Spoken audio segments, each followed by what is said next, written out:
What's up, guys, and thanks for tuning back into Token Metrics TV. This is Forrest Pribish, Director of Research here at Token Metrics, and this is Crypto Foresights, where we take a look at the markets and try to take an analytical approach to understanding where the markets are moving next. So the most important chart in all of crypto is usually the Bitcoin chart, but today it is not the Bitcoin chart. It is the ETH Bitcoin chart and the altcoin market cap dominance charts. So this obviously looks like a very messy chart with all these wicks down. These are just kind of bad data prints. That's okay. We can still see our chart, our overall consolidation pattern here that we've been in since mid-May when Bitcoin crashed. Okay, so what's going on here? If I zoom out, you're going to see, and I'll even go to the weekly chart so we can condense these candles and see what's going on a little bit better.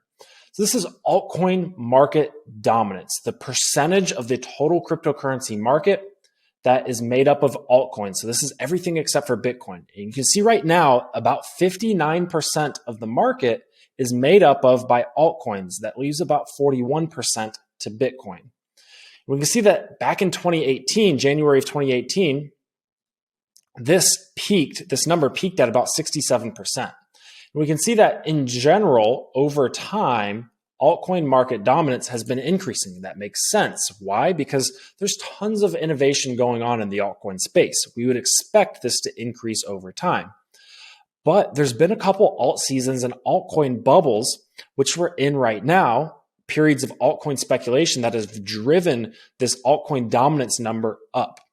Right? So back in 2017, we actually had this first altcoin season, followed by a big correction in altcoin dominance where Bitcoin took back a lot of dominance, followed by a second alt season. Right? Well, so far in this market cycle, we broke out in early January of 2021, had a big alt season, right? Had a big alt season, and it's since Bitcoin crashed, back in May of 2021, we've been consolidating here until today.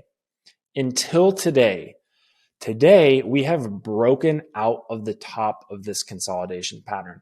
This is a very big deal. Why? Because if we get another altcoin season, which this is indicative of, we're going to see altcoin dominance potentially go very, very high, potentially exceeding what we saw back in Bitcoin or back in 2017.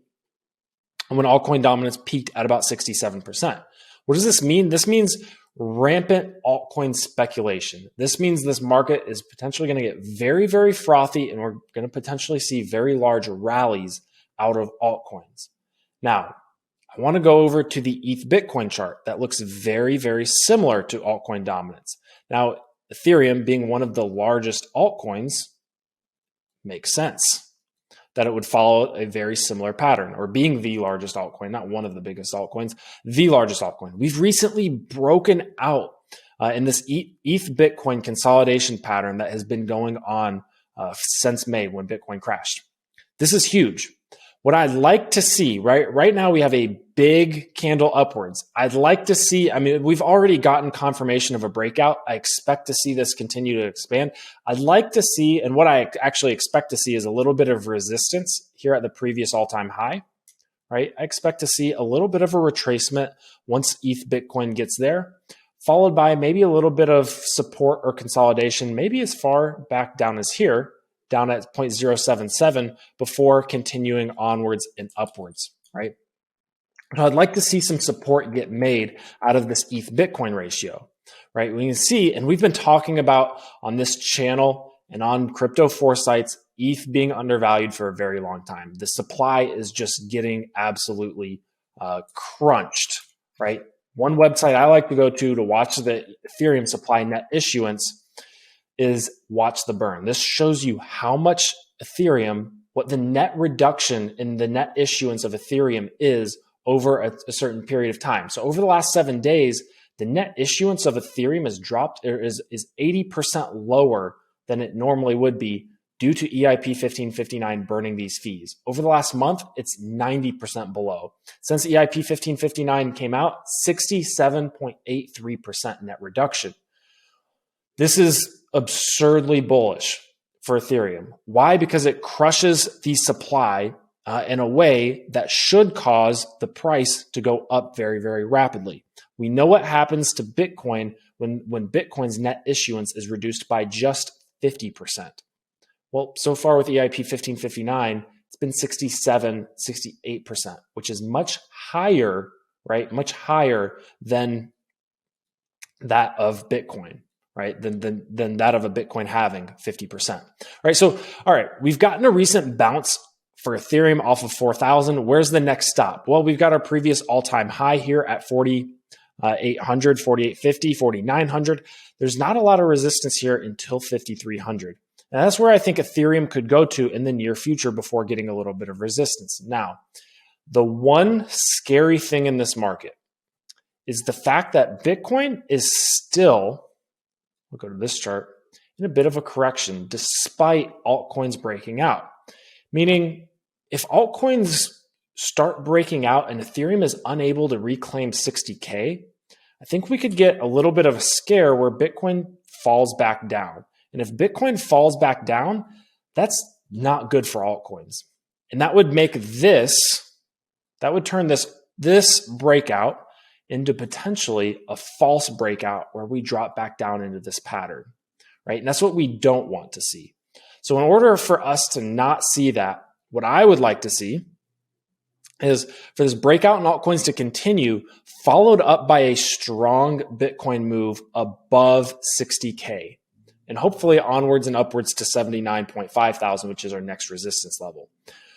This is an incredibly important point for Bitcoin to get through. It needs to get back up above 60K. It needs to get back up above 60K because it's got two very strong resistance levels at 59,650 and 58,500. These are margin pressure levels because they're the point at which you can no longer long Bitcoin on 3x leverage or 2x leverage and hide your liquidation points below these two local lows respectively, right? And that creates a lot of resistance as Bitcoin passes through. Now, the other thing I want to show you guys is that if we follow our fractal, which is our fractal from our most recent price action, which we talked about last week, we can see that we may get, I actually want to take a longer fractal because I want to show you guys what Bitcoin actually did after it consolidated here. If we take this fractal and match it up and move it over to our most recent price action, you can see that Bitcoin's following it almost exactly. But before it broke out, it consolidated in this range. So right now, Bitcoin, if I move this out of the way, could potentially consolidate in this range between these two big margin pressure levels before it breaks out onwards and upwards, right? So for the namesake of this show, Crypto Foresights, if you had to ask me, Forrest, what do you think is going to happen here? I believe that what's going to happen is this ETH Bitcoin ratio is going to continue to go up to challenge its previous all-time high or previous local high from back here, 0.082. And in order for that to happen, Ethereum is going to have to go to its previous all-time high at 4,900 or even to $5,300, right? Once Ethereum meets this resistance at $5,300, I think it can start coming back down, maybe make support again at 4,300 or even 4,900, right? And that's going to give Bitcoin the green light to start moving upwards. So as Ethereum's correcting down from $5,300, I would expect Bitcoin to start taking some of that dominance back by moving and reclaiming 60K. What would that look like for the ETH Bitcoin ratio? Well, if Ethereum was correcting while Bitcoin was moving upwards, the ETH Bitcoin ratio would be coming back down, right? So it would be driving back down off of this resistance, maybe to the top of its consolidation pattern here. Maybe not all the way to the consolidation pattern, maybe just to this previous high, right? So if I had to draw this out, could potentially just be as low as this high right here before continuing upwards to newer highs for Ethereum, maybe $6,000, $7,000, $8,000 as we predicted all market cycle long. Okay. The same thing would happen for altcoin dominance, right? So altcoin dominance led predominantly by Ethereum would come back up to re-challenge its all-time high. We'd get a nice altcoin wave before dropping back down to retest this previous support and then continuing upwards. What would drop it down? Well, probably Bitcoin taking up a lot of that dominance by moving upwards above 60K, hopefully all the way up to 79.5K, which is our next resistance. Last thing before we leave, as Ethereum rallies here, and as we expect it to rally, what else is going to do well? I believe that anything that is EVM compatible, any layer ones that are EVM compatible, meaning that you can essentially copy and paste your code from Ethereum over to whatever layer one, is going to end up doing well. So that would be AVAX. That would be Phantom. That would be Matic. Matic's an EVM compatible layer 2 solution for Ethereum. But these should all have decent correlations with Ethereum, right? I would expect some other layer ones to do well. Solana. I'd expect Luna to do well. Terra Luna. Anything that even smells slightly of Ethereum should do well in this cycle. However, or in this push as Ethereum pushes up to $5,300. All right.